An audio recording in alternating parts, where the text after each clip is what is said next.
કુંડળીના 12 ખાનામાં ગુરુ ક્યાંય પણ હોય ત્યાં અલગ અલગ કામ કરે છે. ભલે એનું કામ છે ગુણધર્મ આ છે, પણ દરેક જગ્યાએ અલગ અલગ. એટલે આજે તમારે એ જાણવાનું તમારી કુંડળીમાં ગુરુ કયા ભાવમાં છે. જે ભાવમાં હશે એ અનુસાર એ ટાર્ગેટો નક્કી કરશે, એ અનુસાર તમને જીવનમાં સારું ખોટું ફળ આપશે. આનાથી નક્કી થઈ જાય કે તમારી કુંડળીમાં ગુરુ જે ભાવમાં લખ્યો હશે ને એ અનુસાર તમને ચોક્કસ ફળ મળતું જશે. કઈ રાશિનો છે, ઊંચનો છે, નીચનો છે, નબળો છે, બળવાન છે, સારો છે, એ બધી વાત પછી આવે. પણ ગુરુ ક્યાં છે ને એ સ્થાન એનું બહુ કિંમતી છે. કયા સ્થાનમાં છે વ્યક્તિ જન્મ્યો ત્યારે ગુરુ કયા સ્થાનમાં છે એ આજે આપણે કુંડળી ઉપરથી નક્કી કરીશું. અને દરેકને તેનું ફળ પણ ખબર પડશે કે વ્યક્તિગત મારી કુંડળીમાં ગુરુ અહીં લખ્યો છે તો આવું જ ફળ મળે. એવા જ્યોતિષના સિદ્ધાંતો છે જેની આપણે આજે ચર્ચા કરીશું. આપણે કોઈ પણ શુભ માંગલિક કાર્ય કરે ને ગુરુની ઉપસ્થિતિ અનિવાર્ય છે. એના વિના એ કાર્ય થાય જ નહીં. કુંડળીમાં એ રીતે ગુરુ ના આવ્યો હોય કે ગોચરમાં એવો ગુરુ ના હોય તો શુભ કાર્યો થાય જ નહીં. એટલે હવે કુંડળીમાં ગુરુ ક્યાં સારો ક્યાં ખરાબ, 12 ભાવમાં ગુરુનું અલગ ફળ છે. ક્યાંક અતિ શુભ, ક્યાંક ઓછું શુભ. બસ આ જ એની તુલના. ક્યાંક કંઈક પોઝિટિવ થાય તો એનું થોડું નેગેટિવ પણ થાય. આવું તો દરેક સિક્કાની 2 બાજુ હોય છે. એટલે આપણે એવું વિચારવાનું નથી, પરંતુ એવું સમજવાનું શિક્ષક કડક છે તો ઘણીવાર માર પણ પડે છે ને વિદ્યા પણ મળે. આ 1 થી માંડી અને 12 ખાના આપ્યા છે ને એ 12 ખાનામાં તમારી કુંડળીમાં કયા ખાનામાં એટલે કે કયા ભાવમાં કયા સ્થાનમાં એ કંઈ પણ કહી શકાય તેમાં ગુરુ છે. અને એ કેવું ફળ આપે ને એ જોવાનું. કુંડળીમાં પહેલા ભાવમાં અહીંયા જ્યાં લગ્ન સ્થાન લખ્યું ને ત્યાં જો ગુરુ લખ્યો છે તો એવું સમજવાનું કે એ વ્યક્તિનું લગ્ન જીવન સારું, સુખી અને સંપન્ન હોય. નંબર 2, વિદેશ યોગ થઈ શકે ઇઝીલી. સંતાન પ્રાપ્તિમાં બાધાઓ ન આવે. મોટે ભાગે સંતાનોનું સુખ પણ સારું રહે. આ પ્રમાણે આ ગુરુનું એક જનરલ ફળ આપે છે. સારી આર્થિક સ્થિતિ આપે. જ્યારે આ બધું સારું હોય ને જોડે સારી આર્થિક સ્થિતિ આપે છે. ઘણી વાર એવું કહે કે ભાઈ કોઈક વાર જો ગુરુ બહુ વધુ પડતું આપણે ગુરુતા ક્યાંય બતાવીએ તો આપણી ક્યારેક નિંદાને પાત્ર બનીએ. આવું આ જગ્યાએ ગુરુનું ફળ છે. જેટલા લોકોની કુંડળીમાં ગુરુ અહીં લખ્યો છે ને એ આ પ્રકારનું ફળ આપે છે કે બધી બાજુ તમને સુખ, શાંતિ, સમૃદ્ધિ, લગ્ન જીવન આ બધું સરસ આપે છે. પણ ક્યારેક તમે વધારે પડતા ગુરુતામાં હું બહુ જાણું છું એવું બતાવો તો તમે નિંદાને પાત્ર બનો. પણ એક બીજી એટલી બધી સારી બાજુ છે કે આ ભાવમાં રહેલો ગુરુ છે ને કુંડળીના અનેક દોષોનો નાશ કરે છે. એ પણ બહુ એટલું સાચું છે. નાના મોટા દોષો તો અહીંયા ગુરુ રહેવાથી નાશ પામે. એટલે કુંડળીમાં અહીંયા ગુરુને બહુ શુભ કહ્યા છે. હવે આવી જ રીતે આપણે વાત કરીએ કે બીજા ભાવમાં જેને ગુરુ હોય સમજો ઉત્તમ ચારિત્ર આપે, સારું કુટુંબ આપે, એવું કહેવાય કે આચાર વિચાર બહુ શુદ્ધ આપે, જીવનમાં ધનવાન બનાવે, વ્યક્તિની આંખોનું તેજ સારું હોય, બોલવાની છટા સારી હોય, એવું કહેવાય કે બહુ બધા લોકોને સાથે લઈને ચાલનાર હોય. ઘણીવાર શત્રુઓ ઉપર પણ એ ઉદારતા બતાવે. આવું આ ગુરુનું ફળ હોય. વેપાર ધંધા વિશે એક અલગથી વધારે પડતી તેની રુચિ હોય એવું પણ એક આ ગુરુનું ફળ છે. ઘણી બહુ એવા અશુભ કાર્યોથી, છુપા કાર્યોથી આ વ્યક્તિઓ દૂર રહે છે. જીવનમાં એવું કહેવાય કે કુટુંબમાં સારી મોભાસાળી વ્યક્તિ તરીકે પંકાય છે, સારું નામ ધરાવે છે, સારું કુટુંબ ધરાવે છે. આ બધા તેના ફળ મળે જો બીજા ભાવે જેટલા લોકોની કુંડળીમાં ગુરુ લખે છે. આવી જ રીતે આપણે વાત કરી કે ત્રીજા ભાવે ગુરુની. અહીંયા એવું કહ્યું છે કે ત્રીજો ભાવ છે ને ત્યાં ગુરુને થોડા એવું કહેવાય કે ભાઈ એમનું કાર્યક્ષેત્ર નથી એટલે નબળા કહે. કેવા કે ગુરુનું કાર્ય છે લડવાનું નથી. હવે પરાક્રમ એક એવી બાબત છે કે વારે ઘડીએ લડાઈની વાત આવે. આમ એવું એ મંગળનું કાર્ય છે, શનિનું કાર્ય છે, પણ ગુરુ નથી કરી રહ્યા એટલે જીવનમાં સિદ્ધિ હાંસલ કરાવી શકે, બહુ મોટો ટાર્ગેટ હાંસલ કરાવી દે અને એનાથી ભાગ્યોદય કરાવી દે. આવું અહીંયા ત્રીજા ભાવે ફળ આપે. સ્થાન પરિવર્તન જીવનમાં કરાવે. લગભગ 1 થી 2 વાર ઘર બદલવાનું આવે. ઘણીવાર એવું હોય કે નોકરી કરતા હોય કે વ્યવસાય કરતા હોય તેમાં 2-3 વાર બદલાવ લાવે. આવું અહીંયા ગુરુનું ફળ હોય છે. આર્થિક સ્થિતિ પણ એકંદરે સારી આપે છે. બીજું એવું કહેવાય કે અહીંયા ખાસ ગુરુ કોઈ સામાજિક કાર્ય લોકોને લાભ થાય ને એવા કાર્યો કરવા માટે તમને વારે ઘડીએ પ્રેરે. આવું અહીંયા ત્રીજા ભાવે જેટલા લોકોની કુંડળીમાં ગુરુ છે એને આવું ફળ મળે. જી એવું કહે છે કે ચોથા ભાવમાં હોય ને આ સુખ સંપત્તિ મકાન વાહન જમીનનું સ્થાન. એવું કહેવાય છે કે અહીં રહેલું વ્યક્તિને સુખ સંપત્તિ મકાન વૈભવ માતાનું સુખ આ બધું પહેલેથી મળે છે.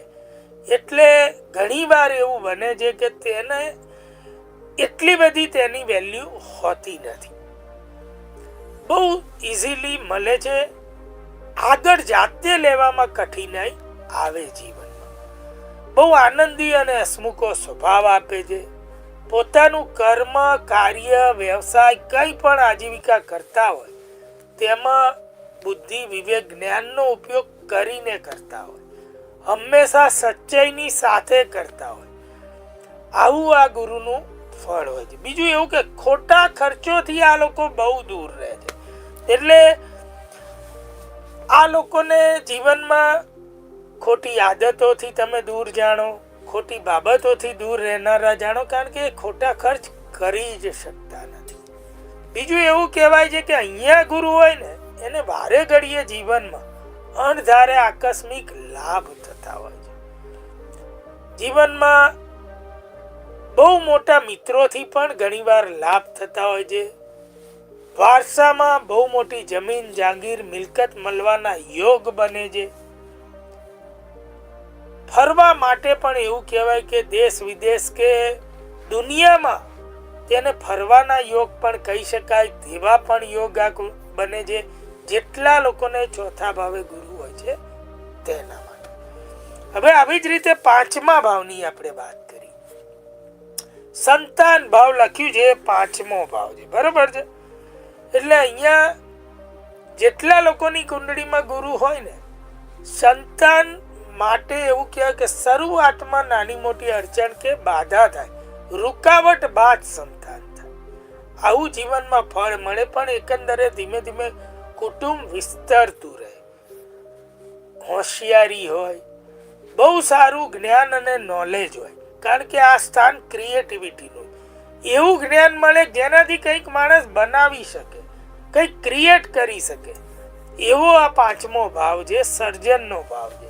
એટલે એવું કંઈક વ્યક્તિમાં ગુણધર્મ આવે કે જે સર્જનાત્મક કાર્યમાં લાગેલા રહે, સુખી બનાવે, જીવનમાં બહુ સારા લાભ થાય. સાથે એવું કહેવાય કે ભાઈ સામાજિક દરજ્જો પણ ઊંચો જાય, સમાજમાં યશ નામ પ્રતિષ્ઠા અને કીર્તિ વધે. વ્યક્તિ દેખાવે પણ પર્સનાલિટી વાળી હોય, તેના નામની સાથે તેની પ્રતિભા પણ લોકો બહુ સારી રીતે જાણતા હોય, ફેમસ વ્યક્તિ બની શકે. એવા કુંડળીમાં પાંચમા ભાવે જેટલા લોકોને ગુરુ હોય છે તેને હોય. વિદેશ જવું હોય, પ્લાનિંગ કરતા હોય, ધાર્મિક કાર્ય કરવું હોય, ધર્મની જોડે જોડાવવું હોય, આ બધા કાર્યો આ લોકો આસાનીથી કરી શકે છે. વ્યક્તિ ધાર્મિક હોય, આચાર વિચારે ધાર્મિક હોય, કાર્યથી પણ એ એવા પ્રયત્નો કરે કે ધર્મની નજીક રહેવાય, વિદેશ પણ તે જઈ શકે છે. આવી જ રીતે આપણે વાત કરી કે છઠ્ઠા ભાવે અહીંયા લખ્યું છે રોગ અને શત્રુ ભાવ. હવે અહીંયા જેટલા લોકોની કુંડળીમાં ગુરુ છે તે લોકોને શું ફળ મળે એ પણ જાણવાનું હોય. જો ઘણીવાર એવું કે શત્રુ ન હોય ને તો પણ આવા લોકોને જીવનમાં એવું કહેવાય કે શત્રુનું કાર્ય કરવાનો યશ મળે. એટલે જે એના માટે કામ ન કરવું જોઈએ ને એવા લોકો માટે પણ આ લોકો કાર્ય કરી દે છે. બહુ બધું જીવનમાં યાત્રા પ્રવાસ કરે છે, બહુ ફરે છે, સારું ધન કમાય છે. જીવનમાં પોતાના કુટુંબનો કેવી રીતે વિકાસ થાય, કુટુંબના લોકોનો કેવી રીતે વિકાસ થાય, ધન સંચય કેવી રીતે થાય, આવી બધી વિદ્યાઓમાં આ લોકો પારંગત હોય છે. બીજું એવું કહેવાય છે કે ભાઈ આ લોકોને જીવનમાં એકથી વધારે આજીવિકા પ્રાપ્ત થાય છે, એકથી વધારે કાર્યો પ્રાપ્ત થાય છે. કર્મની બાબતમાં જોઈએ તો જોબ કરતા હોય તો બાજુમાં બિઝનેસ પણ આ લોકો કરતા હોય છે, બિઝનેસ કરતા હોય તો એકથી વધારે બિઝનેસ કરતા હોય છે. ઘણીવાર પોતાના ઘરથી દૂરના બિઝનેસમાં તેમને વધુ લાભ થતો હોય. આવા પણ યોગ બને છે જેટલા લોકોની કુંડળીમાં છઠ્ઠા ભાવે ગુરુ છે. પણ ઘણીવાર વધારે પડતું સ્થૂળ શરીર એ કંઈક નાના મોટા રોગનું કારણ બની શકે છે. એવું પણ અહીંયા રહેલા ગુરુનું એક ફળ હોય છે. સાતમો ભાવ છે ને એ પતિ પત્નીનો, જે પતિ અથવા પત્નીનો દાંપત્ય જીવનનો, ભાગીદારનો, નોકરીનો, આ બધાનો ભાવ છે. જીવનની 50% બધી બાબતો આપણે ત્યાં મૂકી દેવી પડે એનો ભાવ. એટલે મેં કહ્યું ને અહીં તમારા જીવનનું જે કંઈ પણ છે ને 50% મૂકવાનું. હવે જેને ગુરુ હોય ને કબૂલ મંજૂર નથી રાખતો એટલે અડચણો આવે. નોકરીમાં આવે, દાંપત્ય જીવનમાં આવે, ભાગીદારીમાં આવે, અને આપણા કાર્યોનો પણ આ 10મો ભાવ છે. એટલે કોઈક વાર એના હિસાબે કાર્યો પણ રોકાય. એટલે અહીંયા ગુરુ આવી અડચણો આપે. મેં એટલે અડચણો જણાવી કે જો તમે આવો ભાવ નહીં રાખો, પતિ અથવા પત્ની આગળ 50% પોતાનું મૂકી દેશો, ભાગીદાર આગળ મૂકી દેશો અને શેઠ આગળ મૂકી દેશો તો તમને તકલીફ નહીં પડે, કંઈ જતું નહીં રહે, વધશે. હવે જે લોકોને એવું કહેવાય કે ભાઈ 7મા ભાવે પ્રસિદ્ધિ સારી આપે આ ગુરુ, જીવનમાં કોઈનો સપોર્ટ બી સારો મળે ને પરાક્રમ થાય, આ ગુરુ એવું પણ કામ કરાવી શકે. સાથે એવું કહેવાય છે કે ઘણીવાર આ ગુરુ સમાજમાં પણ કોઈ મોટો લાભ સામાજિક લોકોને થાય ને એવું પણ એક મોટું કામ કરી જાય. તેનાથી પણ વ્યક્તિને માન મર્તબો મોભો વધે તેવા કાર્યો થાય. એકંદરે વ્યક્તિની કીર્તિ બહાર સારી હોય. પણ જે જગ્યા છે ઘર, જે જગ્યા એનું ભાગીદાર હોય તો કાર્યક્ષેત્ર કે નોકરીનું, ત્યાં તેને થોડું ખટપટ થયા કરે. એકંદરે બહાર બધું સરસ લાગે પણ અહીંયા આ તકલીફ રહે, કારણ કે 7મે ગુરુ કારક પણ બને છે. અને 7મો ભાવ એક એવો છે જીવનનો કે બધું 50% મુકાઈ દે. તમે દરેકના જીવનમાં જોઈ લો, ગુરુ હોય કે ના હોય, તમે તમારી પતિ કે પત્ની આગળ 50% ના મૂક્યું તો તમે ગયા. હવે વાત કરી 8મા ભાવે ગુરુ હોય છે. એવું કહે છે કે ભાઈ અચાનક આ લોકોના જીવનમાં એવું બને કે સુખ સંપત્તિનો એકાએક વધારો થાય. જેટલાને અહીં અદ્રશ્ય ભાવ લખ્યું ને ત્યાં ગુરુ હોય. લગ્ન બાદ અચાનક સુખ સંપત્તિમાં વધારો થાય, ધનમાં વૃદ્ધિ થાય, નોકરી કરતા હોય તો પ્રગતિ થાય, ધંધામાં વૃદ્ધિ થાય. આવું અહીંયા એક અલગ જ ફળ મળે છે. ઘણીવાર ગૂઢ વિદ્યાઓમાં અચાનક રસ અને રુચિ જાગે, ધાર્મિક ગૂઢ બાબતો શોધવાનો પ્રયત્ન કરે માણસ. આવું પણ અહીંયા ફળ મળે છે. અને ધર્મના કઠિનમાં કઠિન રહસ્યો એ અથવા જીવનની રહેલી અદ્રશ્ય બાબતો જે ક્ષેત્રમાં હોય તેમાં પણ તે લોકો ઉજાગર કરી શકે. આવું અહીંયા રહેલા ગુરુનું એક ફળ હોય છે. એકંદરે વ્યક્તિને નામી અને સુખી બનાવે છે, બહુ સારો લાભ આપે છે. પણ મહદ અંશે જીવનમાં પ્રગતિ લગ્ન બાદ કરાવે છે. આવું અહીંયા એક ગુરુનું ફળ હોય. હવે આપણે વાત કરીએ કે ભાઈ જેટલા લોકોની કુંડળીમાં 9મા ભાવે ગુરુ, અહીંયા લખ્યો છે વિદેશ ભાવ, ભાગ્ય ભાવ જોડે ધર્મ ભાવ પણ કહેવાય. વ્યક્તિ ધાર્મિક હોય, વ્યક્તિને વિદેશ જવું હોય, વ્યક્તિને ધર્મ કાર્ય કરવું હોય, ઘણી વાર પ્લાન કરે પણ તરત ન થાય, રૂકાવટે કાર્ય પૂર્ણ થાય, ધર્મના અને વિદેશના પણ કરી શકાય છે. બીજું એવું કહેવાય છે કે અહીંયા રહેલો ગુરુ પોતાનું યશ, નામ અને કીર્તિની પાછળ દોડ લગાવડાવે, એવા જીવનમાં લક્ષ્યો હાસિલ કરાવે કે વ્યક્તિનું ખૂબ સારું નામ થાય, પ્રતિભા થાય, તેના નામે પોતાનું કુટુંબ, ઘર કે પરિવાર ઓળખાય. આવું પણ જીવનમાં એક કાર્ય કરાવે. વ્યક્તિના સંતાનો એવું કહેવાય છે તે પણ તેનું નામ રાખે તેવા હોય, તેમનો પણ જીવનમાં તેને ખૂબ સાથ અને સહકાર મળે. એકંદરે એવું કહેવાય કે સારું જ્ઞાન હોય, સારો અભ્યાસ કરેલો હોય, તેને ધર્મમાં ખૂબ રુચિ હોય, કેવળ એક જ મુશ્કેલી થાય, મોટા ધાર્મિક કાર્યો પ્લાન કરીને કરવા જાય તો નિષ્ફળતા મળે, અચાનક કરે તો સફળતા મળે. અહીંયા રહેલા ગુરુનું એક આ ફળ તમારે ગણી અને ચાલવાનું છે. આવું અહીંયા ગુરુ તમને ફળ બનાવે. ધાર્મિક પ્રવાસ કરવો હોય, માનો કે ભાઈ આપણે આ યાત્રા કરવી, વ્યક્તિ બહુ ધાર્મિક છે, પૈસા છે, બધું, પણ કંઈ ને કંઈ કારણથી રૂકાવટ આવે, આવું આ 9મા ભાવે ગુરુનું ફળ હોય છે. એકંદરે માણસને બીજી બધી રીતે સુખી, સંપન્ન અને સમૃદ્ધ બનાવે છે. 10મો ભાવમાં લખ્યું છે કર્મ ભાવ. કર્મ આવે ને એટલે આપણું કામ, આજીવિકા, કાર્ય, અને દરેકને કામ કાર્ય કરતા કોણ શીખવાડે? તો કે પિતા.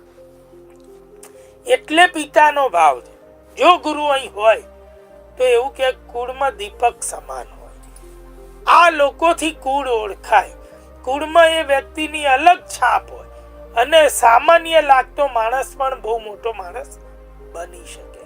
એટલે 10મા ભાવે એનું કર્મ ઉજ્જવળ હોય છે. સારું કર્મ હંમેશા કરવા તત્પર રહે. પણ ઘણીવાર જીવનમાં એવું કહે કે અહીંયા ગુરુ હોય ને તો પિતાનું સુખ ઓછું મળે, ગુણધર્મ પૂરા મળે, આશીર્વાદ પૂરા મળે, પણ ક્યારેક સુખ ઓછું મળી જાય એવા પણ ઘણા દાખલા બને છે.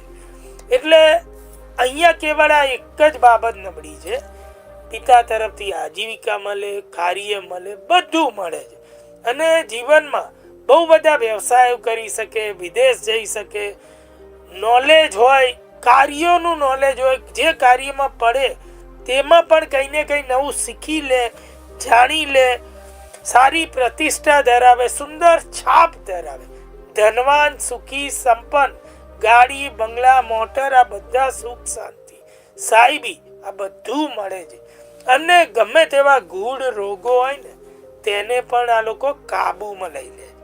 અહીંયા ગુરુ એવું કહે છે કે ભાઈ એવું શ્રેષ્ઠ ફળ આપે છે કે વ્યક્તિને કાર્યથી મજબૂત બનાવે. આવી જ રીતે હવે 11મા ભાવની વાત આવી.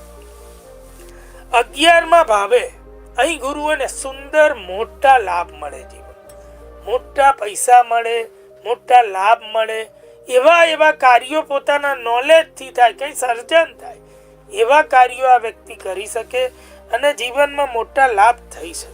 સંતાનો પણ ખૂબ સારી પ્રગતિ કરે, એમના સંતાનોનું ભવિષ્ય પણ ઉજ્જવળ રહે, જોડે સપોર્ટ પણ કરે. આવું અહીંયા એક ગુરુનું ફળ હોય. ભાઈ ભાંડુઓ જોડે પણ ઉત્તમ સુખ અને વ્યવહાર રહે, એવા પણ અહીંયાના ફળ હોય છે. દાંપત્ય જીવન માટે પણ એવું કે 11માં રહેલો ગુરુ આશીર્વાદ સમાન છે. પત્ની ખૂબ સમજુ મળે છે આ લોકોને, પતિ હોય તો પતિ ખૂબ સમજુ મળે. આવું અરસપરસ છે. ભાગીદારો સારા મળે છે, સારી જોબ મળી શકે છે, સારું કાર્ય કરી શકાય છે. આવા 11મા ભાવે રહેલા ગુરુના ફળ છે. બીજું એવું કે 12મા ભાવે ગુરુ અહીં વ્યય ભાવ લખ્યો છે. એટલે ઘણી વાર આ વ્યક્તિને હાથે નિર્થક ખર્ચ પણ થાય છે. વિદ્યા જ્ઞાન મેળવવાની બાબત માટે, જીવનમાં કંઈક મેળવવા માટે આ લોકો ધન કે સંપત્તિની પરવા કરતા નથી, પણ કંઈક નોલેજ મેળવવા માટે આ લોકો, જેટલા લોકોને 12મે ગુરુ છે ને એ ધનનો વ્યય કરે એટલો ખર્ચ કરી નાખે છે, પણ નોલેજ મેળવી લે. એટલે એકંદરે એવું કહેવાય કે આ લોકો પણ રોગ નાથી શકે તેવા હોય છે. તેમને જીવનમાં એવું કહેવાય કે અજાણી બાબતોથી ન ધારેલી જગ્યાએથી ખૂબ સારા લાભ અને પૈસા મળે છે, આકસ્મિક ધન લાભ મળે, ઘણીવાર ગુપ્ત ન ધારેલું લાભો થઈ જાય, આવા પણ જીવનમાં એક ફળ મળે છે. બીજું એવું કે જમીન, મકાન, પ્રોપર્ટી, વાહનનું સુખ સારું હોય, એ પણ આ 12મા ભાવે ગુરુ હોય છે, તેને એક જીવનમાં એવું ફળ મળે. બહુ મોટા પૈસા એકંદરે આ લોકો એકઠા નથી કરી શકતા, કારણ કે એક પોતાની જે એવું કે નોલેજ ભેગું કરવાની ખેવના હોય ને, એની પાછળ એનો ખર્ચ વધતો જ રહે છે ઉંમરના દરેક ભાગમાં. આવું અહીંયા જેટલા લોકોની કુંડળીમાં 12મે ગુરુ લખ્યો છે એને જીવનમાં આવું ફળ મળે. હવે ખાલી એટલું જાણી લો કે ગુરુ જે કુંડળીમાં જે ભાવમાં હોય, જેના માટે મેં નકારાત્મક વસ્તુ બતાવી હોય ને, એ તમે ના કરો, ઓછી કરો, કંટ્રોલ કરો, ત્યારે તમને એ વસ્તુનું અશુભ ફળ નહીં મળે.